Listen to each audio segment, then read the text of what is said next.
Muy buenos días a todos y muchísimas gracias por su interés. En primer lugar, quiero agradecer al debate y a su director su amable invitación, también su presentación con la única matización de que no solo tengo una abuela gallega, sino que tengo una madre gallega y muchos abuelos gallegos. Ya veo que eso es algo a lo que en el clan de los gallegos en Madrid se da mucha importancia. Quería agradecer también al presidente de la ACDP, del CEU y del debate su invitación y la posibilidad de poder dirigirme a todos vosotros y también a muchos españoles que hoy nos están escuchando a través de las redes y a través de la emisión en directo de esta intervención.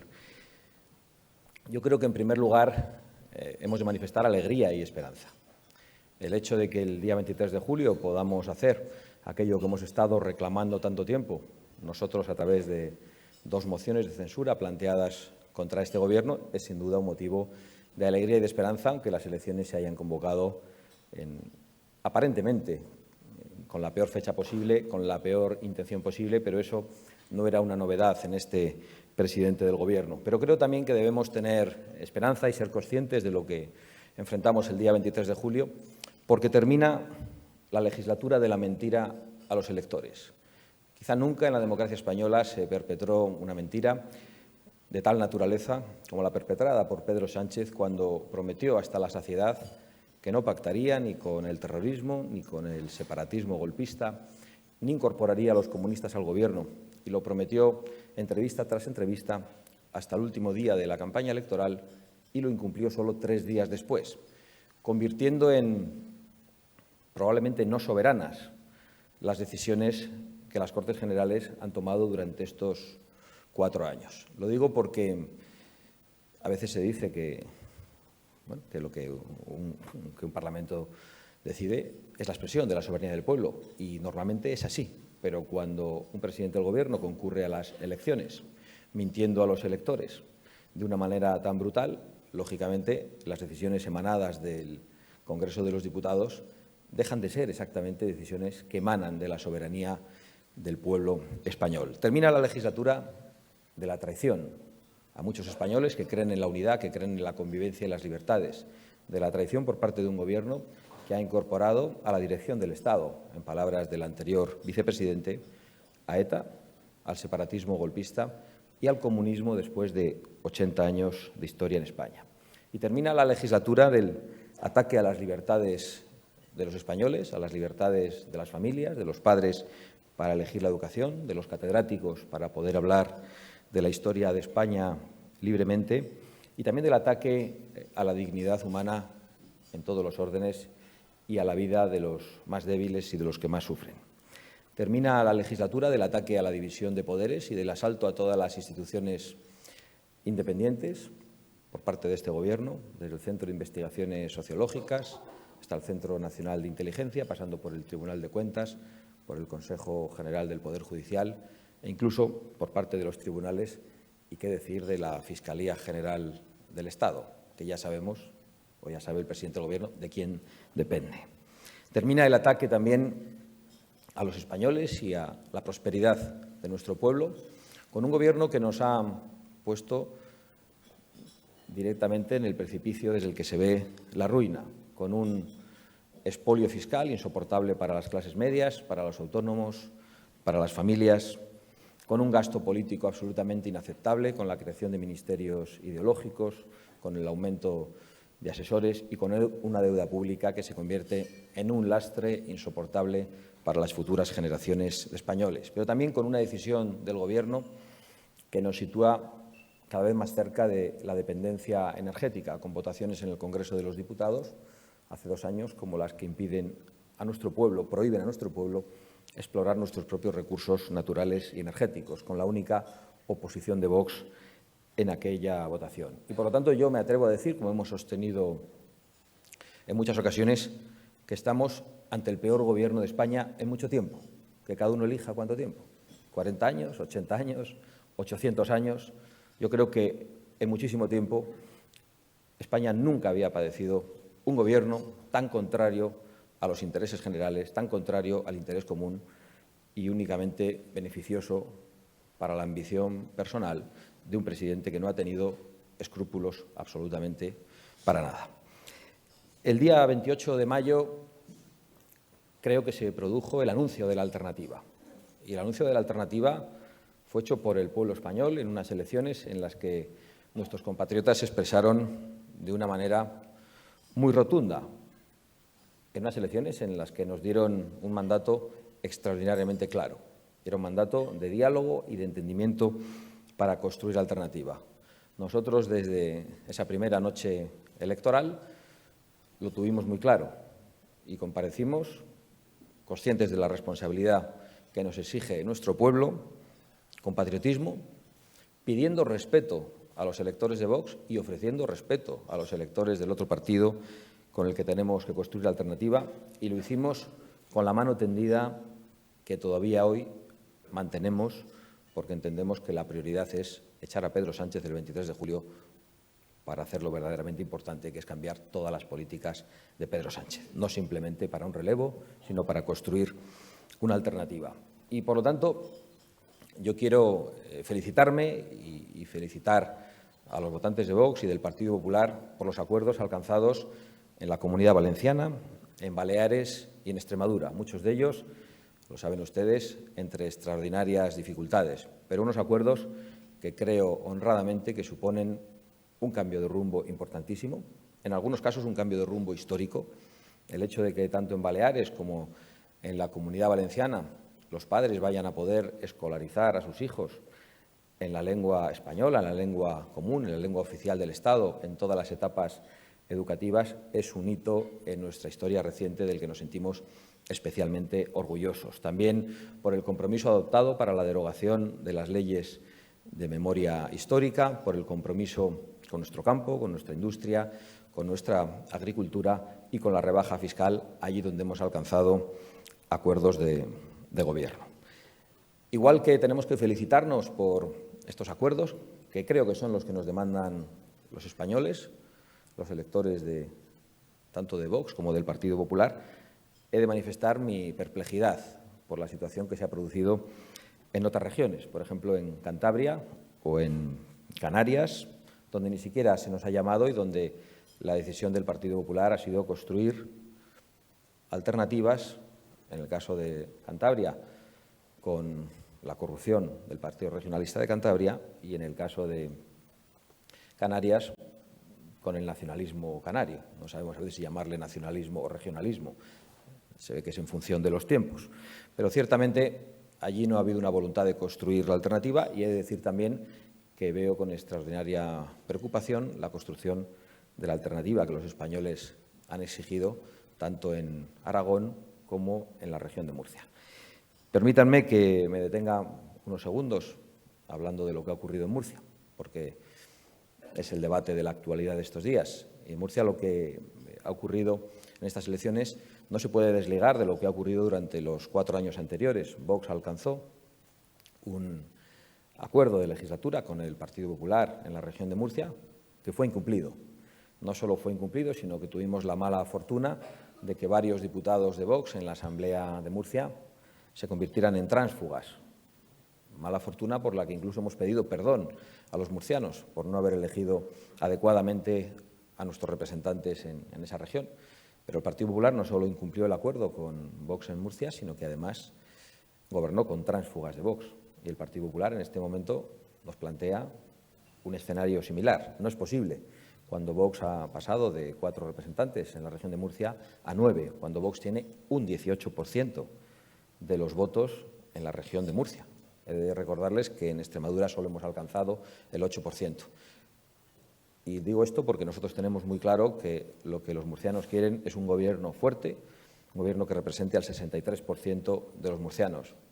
Nos dicen que solo les hacen falta 2 escaños.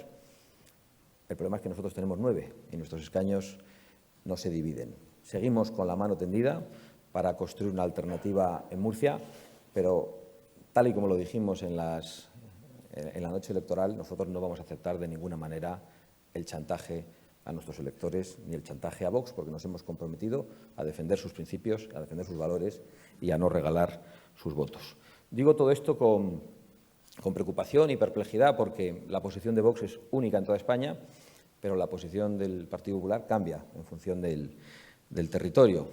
Y también lo digo con preocupación porque veo algo despistado al candidato a la presidencia del Gobierno del Partido Popular. De hecho, ha empezado a legislar y a emitir decretos antes de ganar las elecciones, y eso es algo preocupante. De hecho, ha cambiado el sistema de mayorías en España y ha dicho que ahora se gobierna con mayoría absoluta a partir de los 150 diputados. Nos parece una equivocación, un planteamiento profundamente equivocado, pero sobre todo nos parece un gran error comparecer a unas elecciones asumiendo que uno es el ganador. En primer lugar, porque los españoles tienen que hablar y no sabemos si eso va a ocurrir. Y, en segundo lugar, porque es una falta de respeto a los electores. Y, en tercer lugar, y esto es lo más importante, porque debemos saber que aún no hemos echado a Pedro Sánchez. Lo que tenemos que hacer el 23 de julio aún no lo hemos hecho y tenemos el deber de dedicar todo nuestro esfuerzo, de plantear todos los acuerdos, de construir todas las alternativas únicamente con la vista puesta en la expulsión de Pedro Sánchez del poder. Algunos probablemente al escucharme estas reflexiones dirán, pero tan difíciles, tantas diferencias hay entre el Partido Popular y Vox, y eso a mí me obliga a retrotraerme a la fundación de Vox en el año 2014 y a decir que Vox surgió antes de que Pedro Sánchez fuese el candidato a la presidencia del Gobierno. Es decir, Vox no surgió para oponerse al sanchismo. Vox surgió para representar a muchos españoles que no tenían representación y para oponerse al socialismo y al separatismo. Vox surgió con unos planteamientos muy claros. Es más, Vox surgió con un Partido Popular que gobernaba con mayoría absoluta en la nación y en la mayor parte de las autonomías, con un Partido Popular que tuvo en aquel momento el mayor poder que nunca ningún partido ha gozado en toda la democracia española. Y yo creo que esto es esencial decirlo, porque, entre otras cosas, no Vox, pero yo sí, abandono el Partido Popular en un momento en el que el Partido Popular gobierna con mayoría absoluta. Y lo hacemos porque entendemos que muchos principios, muchas convicciones no están siendo representados en la acción de gobierno.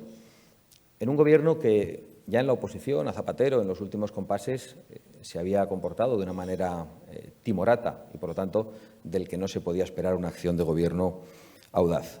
En el año 2015, Vox ya empieza a plantear debates que estaban fuera de la agenda política española, que aparentemente no existían o no tenían importancia. Vox empieza a hacer una defensa clara de nuestra soberanía y a oponerse a una deriva globalista y a la imposición de políticas no votadas por los españoles en instancias internacionales que afectan a toda nuestra legislación y que convierten muchas veces las decisiones del Parlamento español en una simple consecuencia de las decisiones tomadas muy lejos de nosotros y, desde luego, de espaldas a los españoles. Vox empieza con un planteamiento muy contundente en defensa de las fronteras y en contra de la inmigración masiva y de rechazo o de constatación del fracaso del multiculturalismo, que era algo que no estaba en el debate político, pero que los principales intelectuales de Europa ya estaban señalando en ese momento. Vox empieza a plantear ya entonces, en el año 2015, su preocupación por la islamización de las sociedades europeas y también por la islamización de algunas regiones en España. De hecho, probablemente esto les sorprenda, pero el primer gran crecimiento de afiliación de Vox se produce en el año 2017 como consecuencia de los atentados terroristas en Barcelona en el mes de agosto. Y se produce no por casualidad, sino porque muchos españoles ya habían escuchado un discurso alternativo, un discurso contundente en defensa de nuestras fronteras, en un momento, por cierto, en el que el propio presidente del Gobierno, Mariano Rajoy, había dicho que a él no le gustaban las fronteras, y eso expresado por un registrador de la propiedad, permítanme que me parezca una cosa bastante sorprendente, sobre todo cuando uno es presidente del Gobierno, lo que además lo convertía en realmente preocupante. Vox surge con una oposición contundente al golpe de Estado separatista en el año 2017 y ante lo que se percibía como una inacción de las instituciones, solo suplida en aquel momento por la Fiscalía, por Su Majestad el Rey y por la movilización del pueblo español. Y en aquel momento Vox encabeza la acción judicial contra los golpistas, lo que también tiene que ver con el gran apoyo que recibimos con posterioridad. Vox plantea también en aquel momento una crítica y una exigencia de revisión del Estado de las autonomías. Sabíamos que muchos españoles llevaban mucho tiempo planteando su oposición a la deriva del actual Estado autonómico. Sin embargo, esos españoles no tenían representación. Había entre un 20, un 25, un 30% de españoles críticos con el Estado de las autonomías. Sin embargo, un 0% de diputados les representaban en el Congreso hasta que Vox planteó una alternativa y logró el apoyo en el año 2019. También Vox se plantó ante el alarmismo climático, pero sobre todo ante las consecuencias derivadas del mismo, que siempre perjudican a los más débiles, a las clases medias y a las clases más desfavorecidas. Y, por supuesto, mostró su oposición total a cualquier ley que pretenda dictar la memoria de los españoles y que busque que condenemos a nuestros propios abuelos, que arrebate la libertad de cátedra, que arrebate la libertad de conciencia y que tenga como único objetivo la recuperación de la discordia entre nuestros compatriotas. Y lo digo con mucha rotundidad porque la promesa de derogación de aquella ley no fue cumplida por el anterior Gobierno y ni siquiera ha sido cumplida aún en las comunidades autónomas gobernadas por el Partido Popular. De hecho, aún estamos esperando, por suerte ya está firmado, a que eso ocurra en Castilla y León y esperamos que muy pronto se haga en la Comunidad Valenciana. Y por concluir, Vox nace también con una firme oposición a la ideología de género y a todos los ataques a la dignidad humana, a todos los ataques contra la vida de las personas más débiles, contra los que no se pueden defender en el vientre materno, a todo el ataque a la esperanza de los más mayores en los últimos días de su vida y, por lo tanto, a todas las leyes de ingeniería social que, en lugar de ofrecer esperanza, acompañamiento y cuidados paliativos, directamente ofrecen la muerte.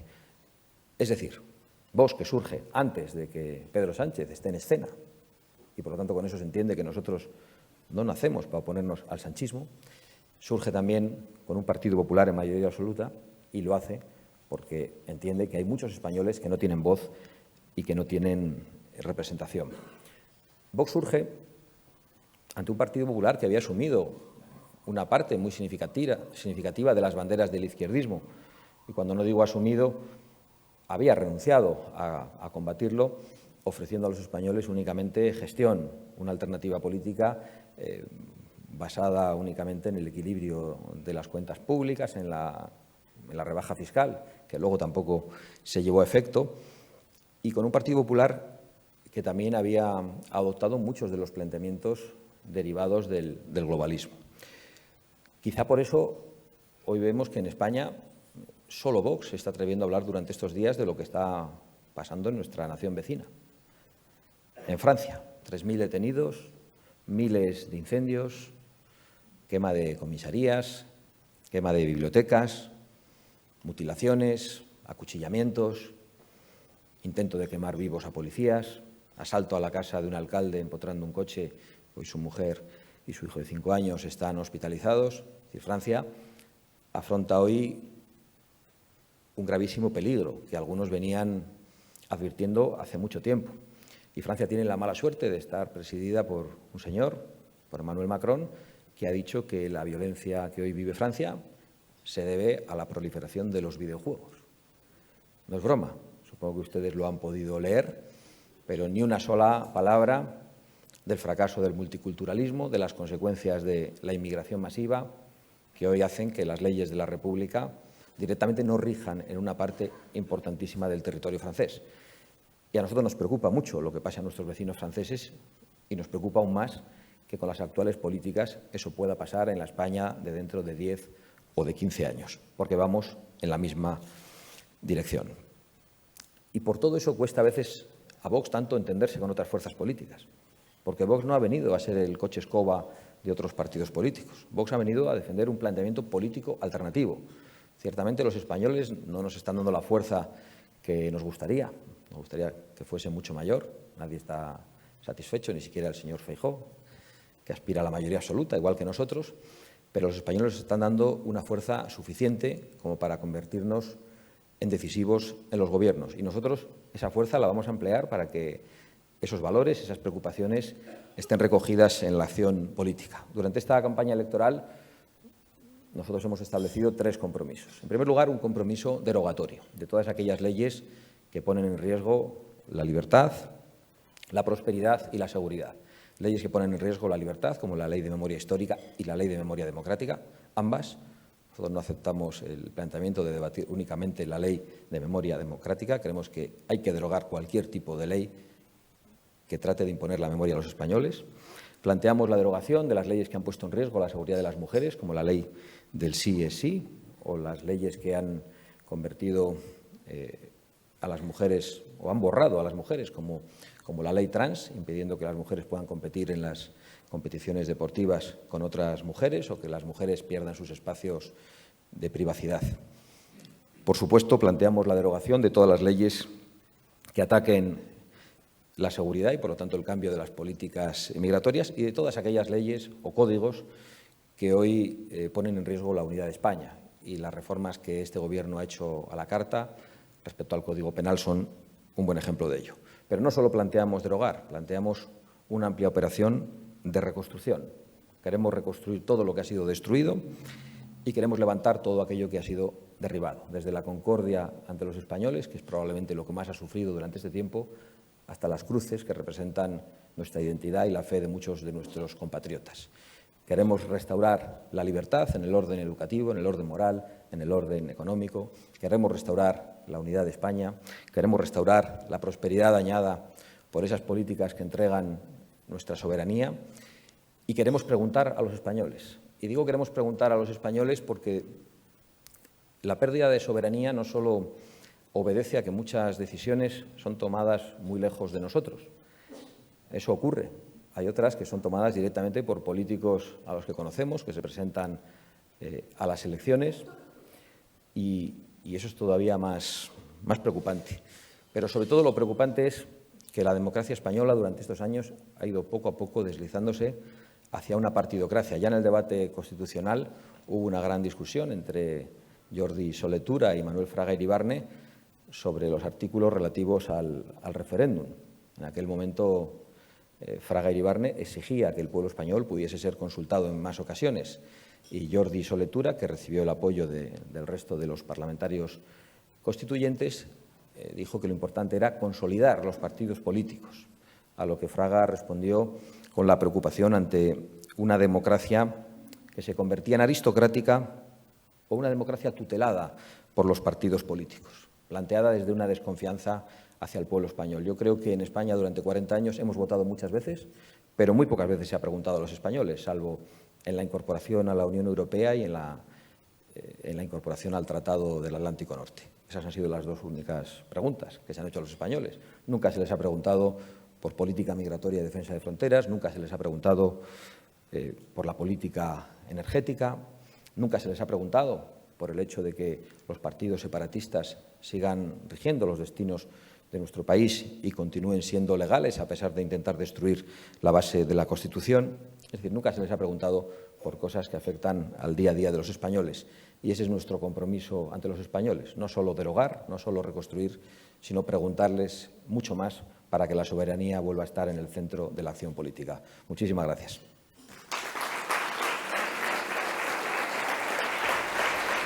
A continuación, Ana Martín, corresponsal política del debate, dialoga con don Santiago Abascal.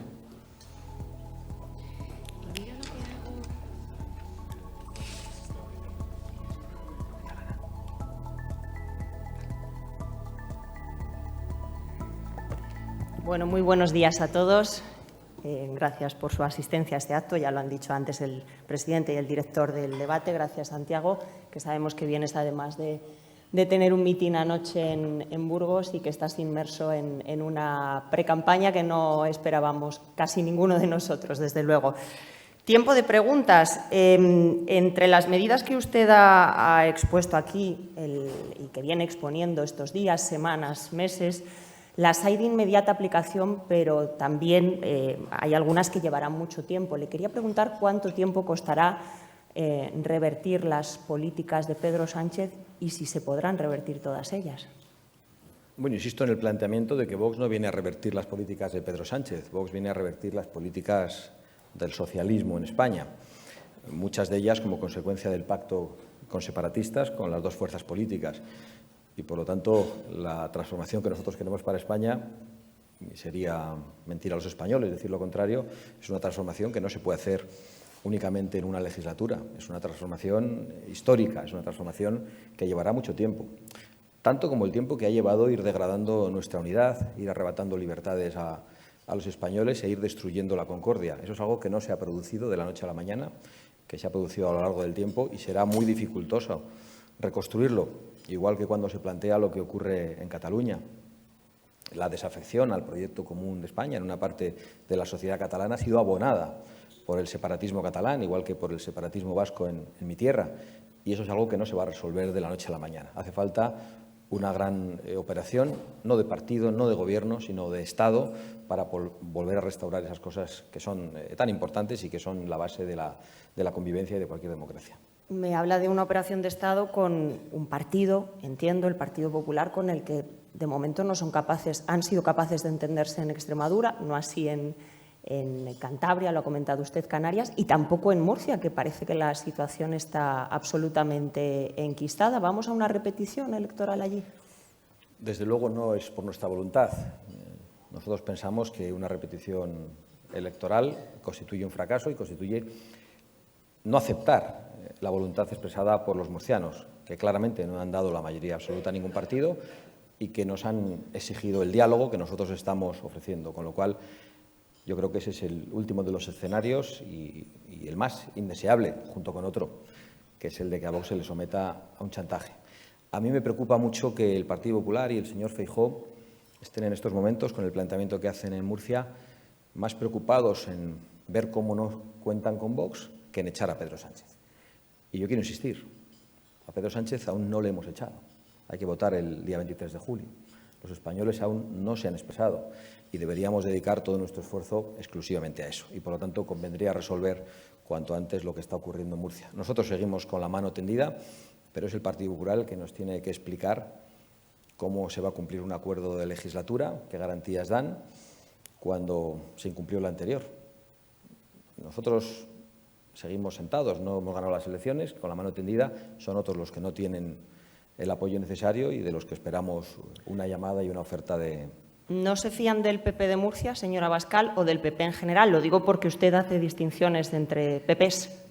Bueno, en este caso me refiero a la experiencia que hemos tenido con el Partido Popular de Murcia. Un acuerdo de legislatura con ellos, incumplido, y el hecho de que hayan gobernado con tránsfugas de Vox me parece lo suficientemente grave como para que se comprenda nuestra desconfianza. Acaban de entrar ustedes en otros dos gobiernos regionales, Comunidad Valenciana, lo van a hacer en Extremadura, pero ya tienen una experiencia de gestión en Castilla y León y ahí ya se han sometido a un primer examen de las urnas. En aquellas elecciones regionales, leo aquí, sacaron algo más de un 17% de voto y en las municipales en Castilla y León se han quedado en un 7 y pico. ¿A qué atribuye ese desgaste? Bueno, yo no lo considero un desgaste. De hecho, Vox no se ha presentado en muchísimos municipios pequeños de Castilla y León. Yo creo que no se puede comparar de ninguna manera el resultado de unas elecciones municipales con unas elecciones autonómicas. Creo que Vox ha sacado buenos resultados en Castilla y León y en toda España. De hecho, Vox ha pasado en toda España y Castilla y León no ha sido una excepción en ese crecimiento de tener 600 concejales a más de 1.700.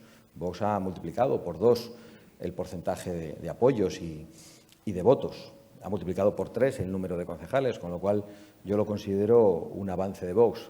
Es verdad que Vox ha sido visto siempre como una fuerza política nacional y no ha tenido la presencia en el territorio, en cada ayuntamiento que tienen las viejas estructuras políticas, pero eso es cuestión de tiempo. Feijóo, lo decía usted en su intervención, apela constantemente a esa mayoría suficiente, que no absoluta, y la cifra en torno a 150, 160 escaños para no depender de ustedes, pero aún así le faltarían entre 16, 26 para la mayoría absoluta. Ya se empieza a hablar incluso de una situación de bloqueo una vez celebradas las elecciones generales. No va a ser por nuestra parte, desde luego, pero en todo caso ese planteamiento de la mayoría suficiente y ese intento de sustitución de la mayoría absoluta, que es una referencia legal, es bastante sorprendente. Por eso decía que el señor Feijóo ha cometido el error de empezar a legislar antes de ser elegido y por decreto ha decidido cambiar el sistema de mayorías en España, pasándolo de 175 a 150. Yo lamento que se equivoque tan profundamente y me gustaría que el señor Feijóo se centre y que esté a lo importante, que es echar a Pedro Sánchez. De todas formas, esto, no sé si estará usted conmigo, descarta un abrazo en tiempo récord como el que se dieron Pedro Sánchez y Pablo Iglesias después de la repetición electoral de diciembre del 19. Eso solo Dios lo sabe.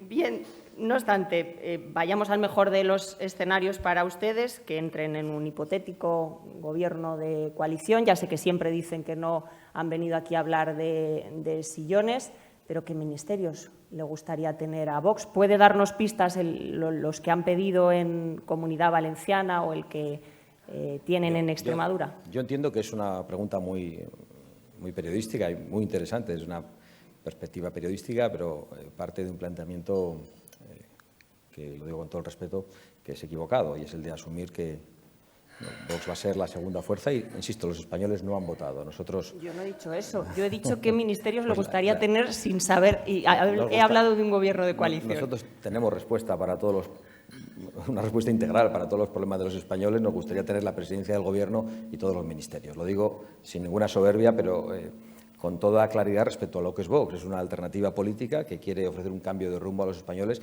en todos los sentidos y en todos los ministerios. No se plantea como muleta de otro partido o tiene la prioridad en unos ministerios concretos. Pero bueno, es verdad que allí donde hemos tenido la oportunidad de alcanzar acuerdos de gobierno como segunda fuerza, hemos mostrado nuestra preocupación por el mundo rural, por la supervivencia de la agricultura y la ganadería y también por las libertades más básicas. El hecho de que por primera vez en muchísimos años se haya producido un cambio de rumbo histórico en materia de política lingüística también pone sobre la mesa a qué cosas damos más importancia. Por cierto, el otro día leía en un periódico de difusión nacional la noticia de que el PP garantiza la libertad de elección lingüística en Baleares y en la Comunidad Valenciana. Es verdad, el PP en un acuerdo con Vox, pero era sorprendente ver cómo se excluye a Vox de esos logros, ¿no? Y hasta qué punto algunos están dispuestos a borrar a Vox. No tiene mucha más importancia porque creemos que los españoles saben para qué ha servido esta contribución. Ahora que me menciona las políticas lingüísticas, su apuesta por la convivencia del español en las comunidades donde tienen lenguas cooficiales, ¿se parecen algo al bilingüismo cordial por el que aboga el señor Feijóo? Es que lo del bilingüismo cordial y lo de la mayoría suficiente son dos términos excesivamente confusos para mí, que me gusta hablar con mucha más claridad. Yo estoy a favor de la escolarización en la lengua materna, máxime cuando esta es la lengua común de los españoles y la lengua oficial del Estado, en todas las etapas educativas, y que los niños puedan estudiar y adquirir los conocimientos estudiando en su propia lengua. A mí eso me parece que es básico para el éxito académico, para la satisfacción de los niños, para la alegría de los padres y absolutamente para todos. Y me parece que es inaceptable cualquier otro tipo de planteamiento o de imposición. Y me parece que ese bilingüismo que llaman cordial y que es impuesto a machamartillo con un 50% de los contenidos en una lengua y un 50% en otra, ocasiona problemas muy parecidos a los que ocasiona la inmersión lingüística y además en algunos lugares no tiene absolutamente ningún sentido ni responde a la realidad social. Lo digo porque se aplican políticas lingüísticas iguales en Guipúzcoa, donde en muchos pueblos lo normal es que las familias sean vascoparlantes, que en la Rioja Alavesa, donde el vasco está en las señales de tráfico y porque lo han impuesto, pero no lo habla la sociedad. Entonces, lo que hay que hacer es hacer políticas que respondan a la realidad de la sociedad y acabar con el centralismo de los separatistas, que tratan a Guipúzcoa igual que a Álava o que tratan a Gerona igual que a Tarragona. Entonces, ¿no debe ser una cuestión de porcentajes? Es una cuestión de libertad. Sánchez ha gobernado Había una fórmula que elegían los padres, pero que en la práctica el Gobierno vasco lo impedía, era la de que se pudiera elegir la opción directamente bilingüe o la opción de escolarizar en una lengua u otra con la lengua alternativa como asignatura. Era una opción que habría sido válida si realmente esa opción se hubiese respetado, pero yo recuerdo haber ido a escolarizar a mis primeros hijos a un colegio en una zona totalmente castellano parlante y había varios modelos para elegir, y cuando yo marqué el modelo en español con el vasco únicamente como asignatura, la funcionaria que recogía la solicitud me dijo, María se acordará de esto, me dijo, no, eso no puede elegirlo. Digo, pero si usted me ha dado una hoja donde esa solicitud consta como una opción, ¿cómo puede decir que no la puedo marcar? No, es que esta no es zona. Le digo, ¿cómo que no es zona lingüística? Si aquí todo el mundo habla castellano, si aquí no se habla euskera. Dice, bueno, usted marque lo que quiera, pero esa opción no la va a solicitar nadie. Y digo, hombre, si usted le dice a todo el mundo que no la solicite nadie, estaban todos muy bien instruidos. Finalmente yo solicité la escolarización en español, con el vasco como asignatura, y luego me tomé la molestia, porque tenía la fortuna de ser diputado en el Parlamento Vasco, en aquel momento María San Gil era nuestra presidenta, de solicitar al consejero de Educación, un separatista muy radical, llamado José Antonio Campos, que nos dijese exactamente cuántas solicitudes de escolarización en español se habían producido en todos los colegios del País Vasco. Después de muchos meses de solicitar los datos, recibimos aquella información. Y, oh sorpresa, que en el colegio en el que yo había solicitado escolarizar a mis hijos en español no había ni una sola solicitud, ni siquiera la mía. Claro, cuando tenía otro caso de Guipúzcoa, cuando le mostré al consejero que tenía los datos de unos padres que habían querido escolarizar a sus hijos y que no constaban en la información del Gobierno, pero que no podía dar la información por privacidad, empezaron a reírse de nosotros en el Parlamento, hasta que dije que iba a dar el nombre de otro niño porque era mi hijo y que no me importaba en este caso la privacidad. Ya aquello quedó desvelado, es decir, formalmente ofrecían libertad de elección y en la práctica tomaban todas las medidas y tenían todos los mecanismos para impedir que los padres pudieran escolarizar a sus hijos en español. Y todo eso se ha hecho, desgraciadamente, con la tolerancia de las instituciones centrales del Estado, con la mirada para otro lado, con la alta inspección educativa totalmente rendida a las exigencias de los separatistas. ¿Y sus hijos pudieron finalmente estudiar en español? Bueno, en aquella primera etapa no, en la siguiente sí.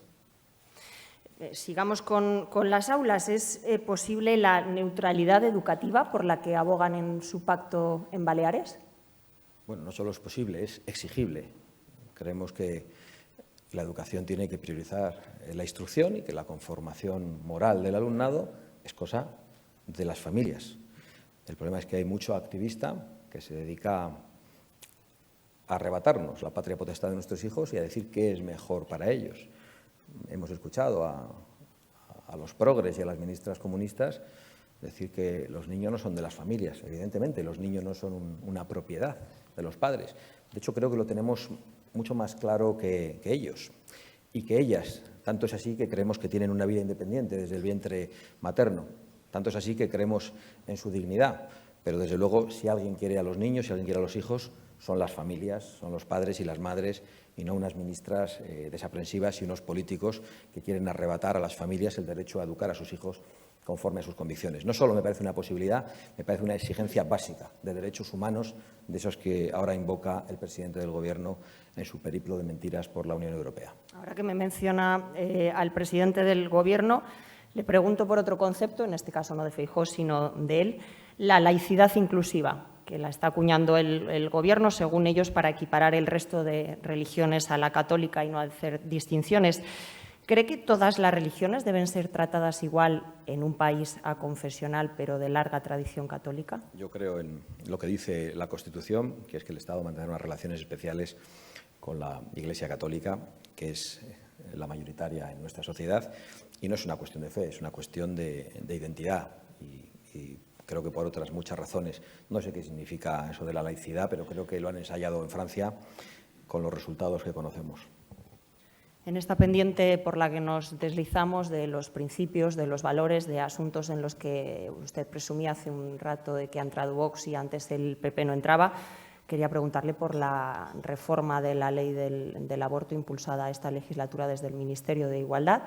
El señor Feijóo nos ha dicho que de esa ley lo principal o casi lo único que le preocupa es que las menores de 16 y 17 años puedan abortar, ya no sin consentimiento paterno, sino sin siquiera conocimiento.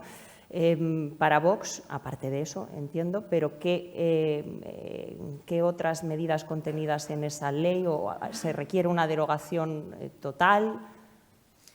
Bueno, es evidente que no vamos a poder ponernos de acuerdo con el Partido Popular en esta cuestión y que además parece que se va a convertir en la típica línea roja que el Partido Popular marca en los acuerdos con Vox. Lo que quiero recordar, para ponerlo en antecedentes, es que Vox, en la medida de sus pocas posibilidades y de sus escasas competencias, en las regiones ha tratado de poner en marcha políticas que promovieran la natalidad y que protegieran a las mujeres embarazadas en riesgo de aborto, con medidas muy sencillitas que vienen a ser como la del consentimiento informado en una operación y que consistían en ofrecerles la posibilidad de escuchar el latido fetal voluntariamente y que consistían en la simple posibilidad de que viesen una ecografía en 3 dimensiones. Bueno, el ataque que recibió Vox por aquello llegó de diestra y siniestra, incluso de lugares impensados.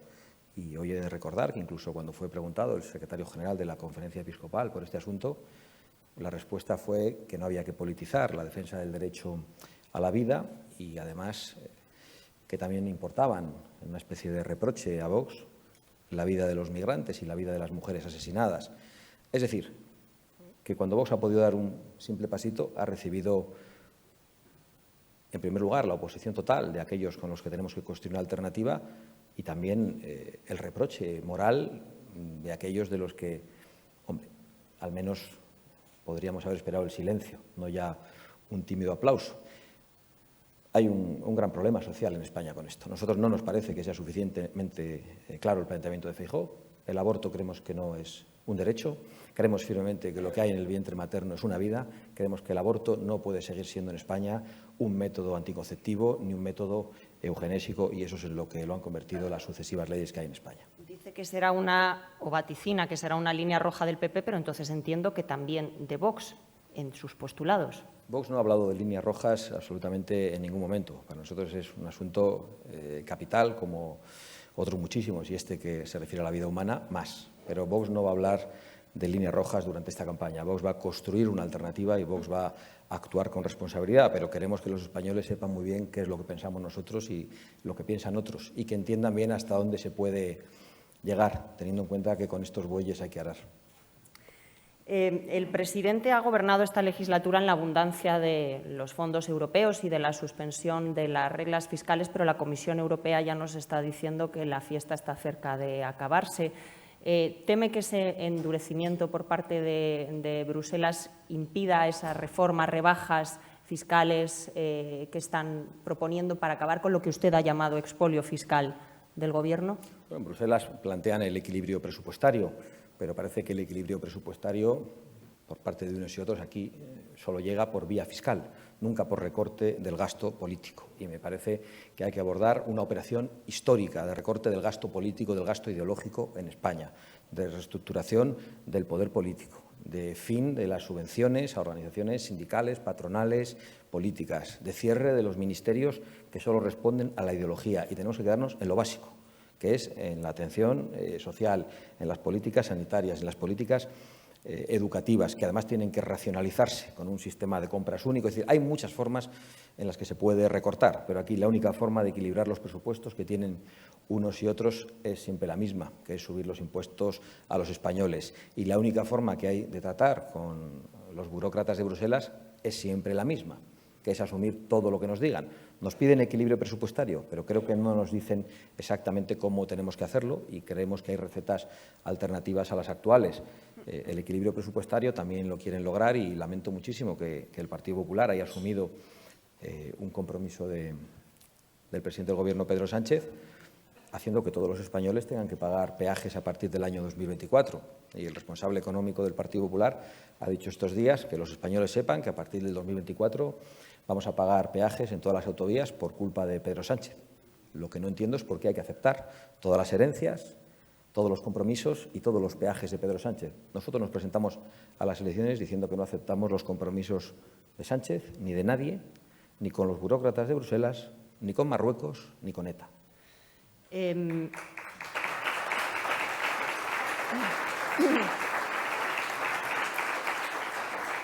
Me habla, señor Feijóo, de posibles recortes en algunas partidas, subvenciones, pero sabe, imagino también como yo, que si eso ocurre en otoño tendrá a los sindicatos en la calle. ¿Le preocupa la conflictividad social que pueda acompañar a los primeros compases de un gobierno de la derecha? No tengo ninguna duda de que se producirá y que todos esos sindicatos que han estado callados como muertos ante la ruina del Gobierno de Pedro Sánchez saldrán inmediatamente a incendiar las calles. Pero no creo que el recorte de las subvenciones tan importante sea la piedra de toque. Es más, cuanto menos subvenciones existan, creo que más dificultoso será para algunos estar todo el día en la calle sin hacer nada. Creemos que hay mucha asociación ideologizada, subvencionada, que en estos momentos no debería recibir ningún tipo de ayuda pública. Hay muchos españoles que lo están pasando realmente mal y todo el gasto ideológico dedicado a subvenciones tiene que ser cero. Sobre las herencias que está dispuesto a asumir el señor Feijóo, él ya ha dicho que no tiene intención de derogar la reforma laboral contra la que el PP votó. Me gustaría conocer si su opinión es la misma. Pues mire, este viernes creo que vamos a presentar nuestro programa económico y me van a permitir que me guarde algunas respuestas y que les digamos cuál es nuestro planteamiento económico con toda esa actitud a partir del último día de esta semana. Pero queda feo que le invitemos a un desayuno y no nos dé este muchas titular cosas, tan goloso, pero, ¿no? ¿No sí, creen? Pero los titulares yo procuro elegirlos y no que me los elijan, y además creo que no va a ser la única cosa a la que no le responda, ni hoy ni en entrevistas anteriores. Bueno, como todavía no han presentado su programa electoral, en el de 2019, me voy entonces, decían en lo económico, por cada nueva normativa eliminaremos 10. ¿La clave está en desregularizar todo? Bueno, yo creo que hay que eliminar regulación y hay que facilitar las cosas a los españoles en todos los órdenes para que la libertad de emprender sea real. Si la libertad de emprender está sometida a todo tipo de trabas y regulaciones, la libertad no existe. Y esto afecta a todos en el día a día, a cualquier obra que quiera hacer una persona en su casa, que tiene que hacer una solicitud, tiene que pagar una tasa solo para pedir permiso al ayuntamiento y luego el ayuntamiento puede ni siquiera contestar. Afecta a todos los órdenes y afecta en todas las instituciones y a nosotros nos parece básico. La proliferación legislativa en España es consecuencia también del exceso de administraciones y es consecuencia del Estado autonómico, después del cual ser ciudadano de pleno derecho parece que exige a uno ser catedrático de Derecho Administrativo. Señora Abascal, en vista de cómo está gestionando el presidente del Gobierno los fondos europeos, ¿se ha arrepentido en algún momento de haber facilitado la aprobación en enero del 21 de aquel decreto que les daba forma? Sí, fue involuntario porque fue una abstención, pero sin ninguna duda, si hoy yo tuviera que decir un asunto en el que nosotros no hemos acertado, insisto, involuntariamente diría que es ese. Bueno, al menos me ha dicho un asunto en el que no han acertado, así que bueno. No me haya preguntado más, pero...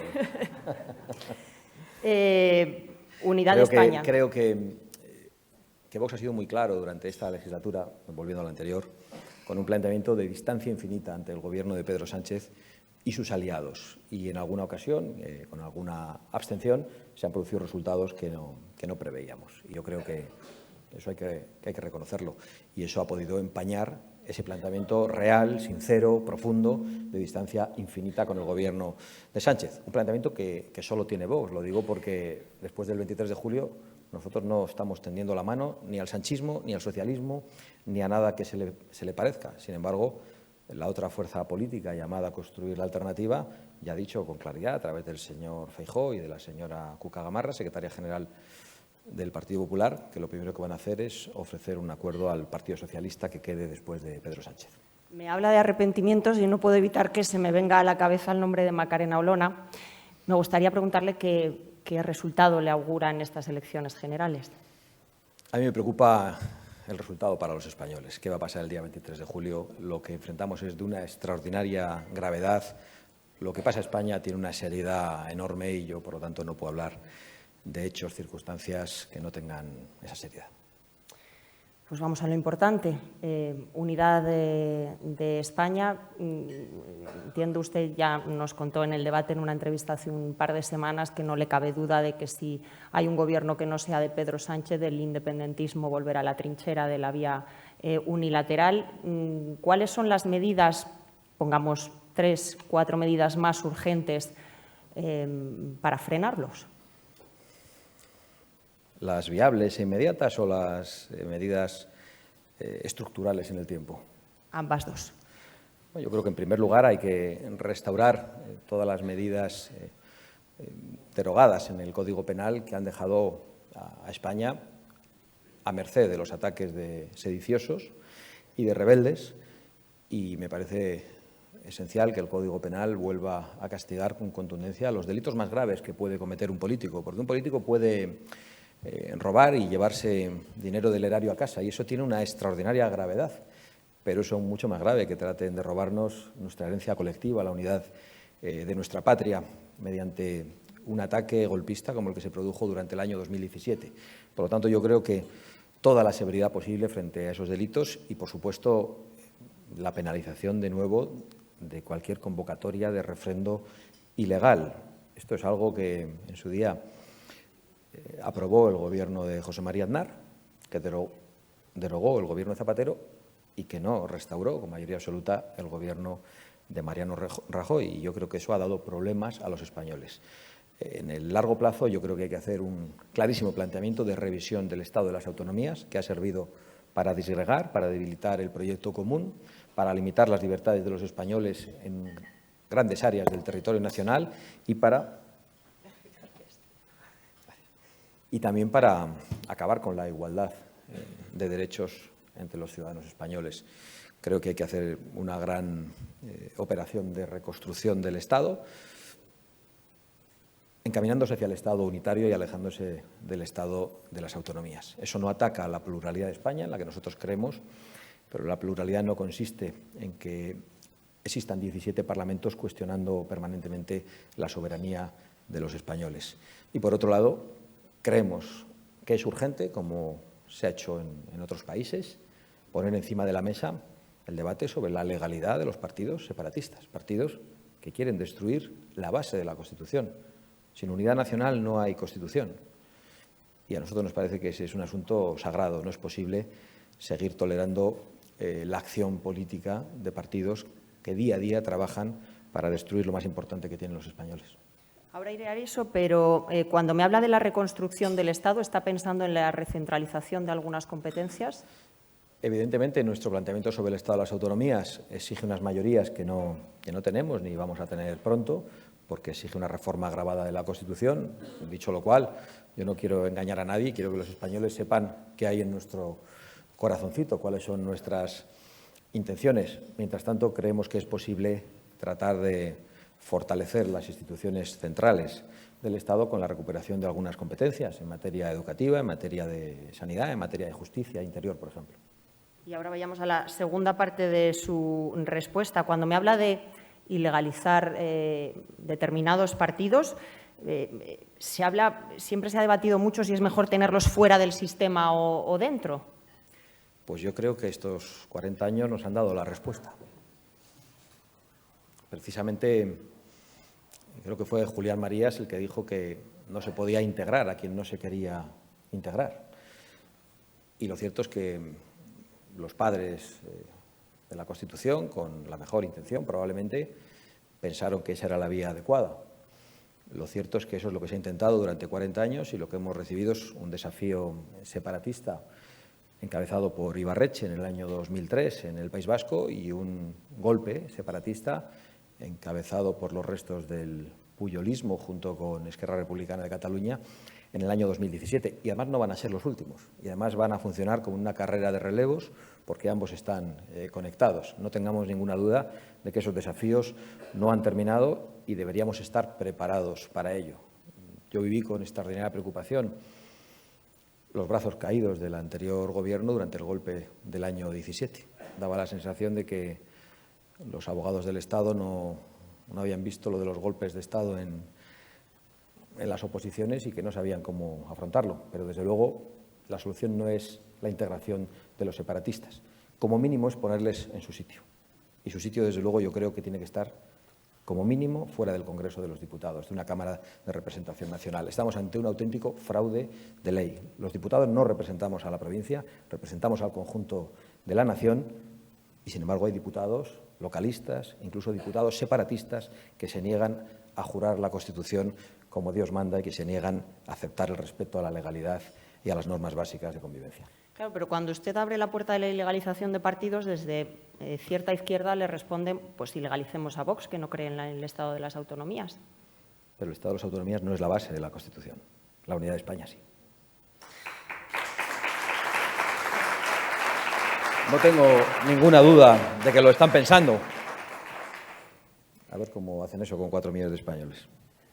En las últimas semanas se viene hablando por primera vez de familias en Vox, del peso de los liberales, ¿no?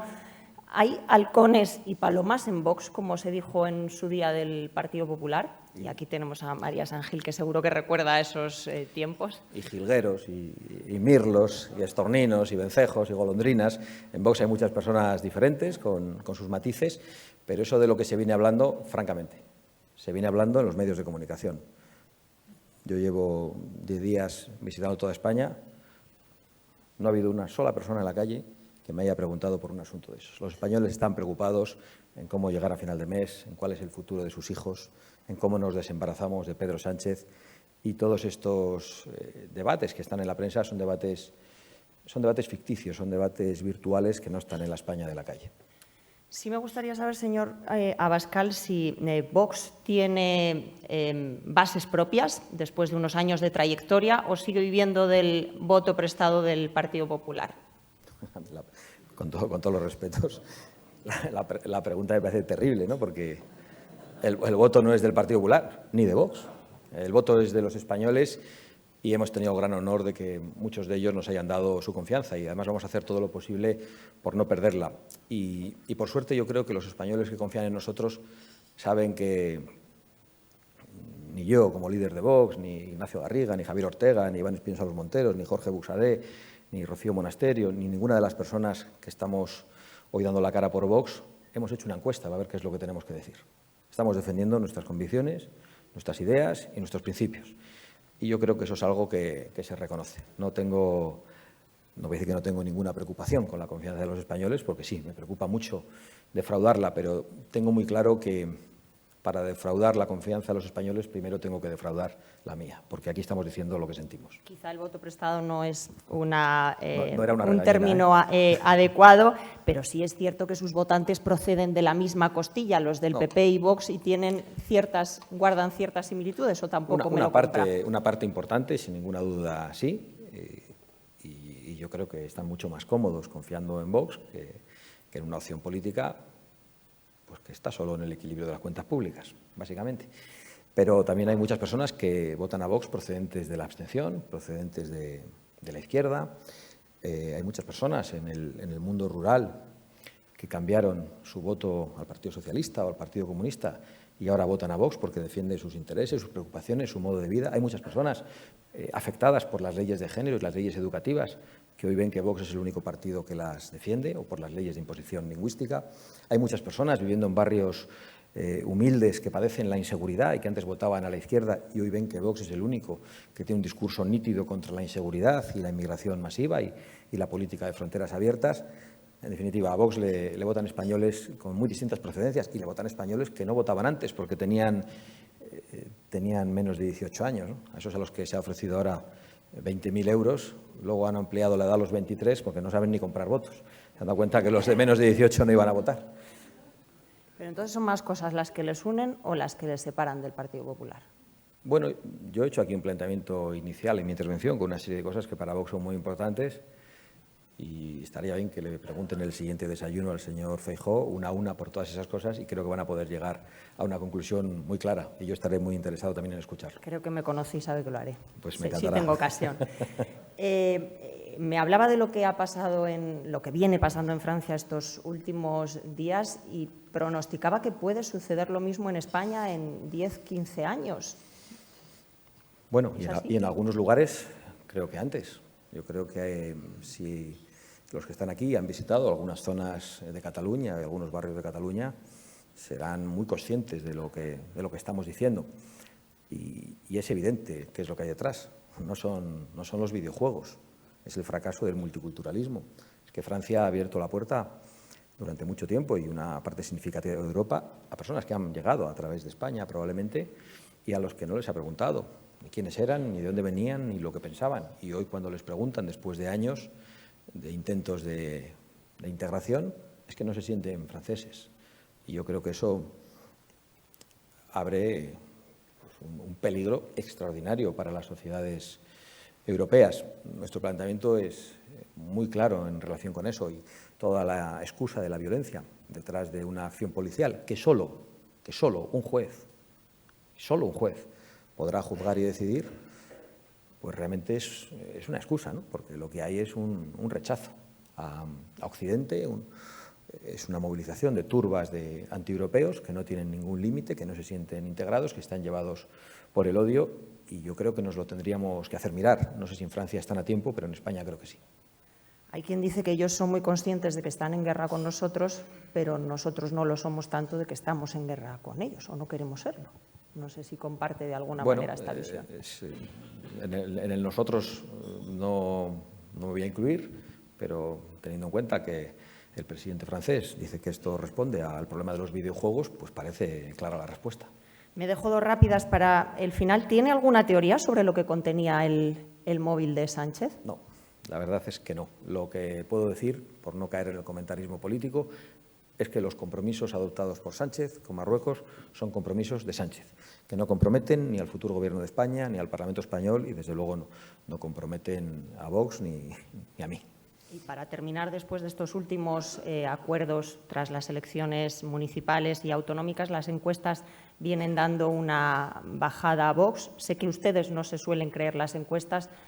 Entiendo que en esta ocasión es lo mismo, ¿o no? Dígamelo usted. Bueno, el resultado solo Dios lo sabe, pero el motivo para no creer en las encuestas está bastante justificado. En las elecciones del año 19 de noviembre teníamos 24 diputados, las encuestas pronosticaron que sacaríamos 12 y sacamos 52. Yo no digo que vaya a pasar lo mismo, pero sabemos muy bien que las encuestas ya no son una fórmula de predicción electoral, sino una herramienta de propaganda política. Y, por lo tanto, nos las tomamos con...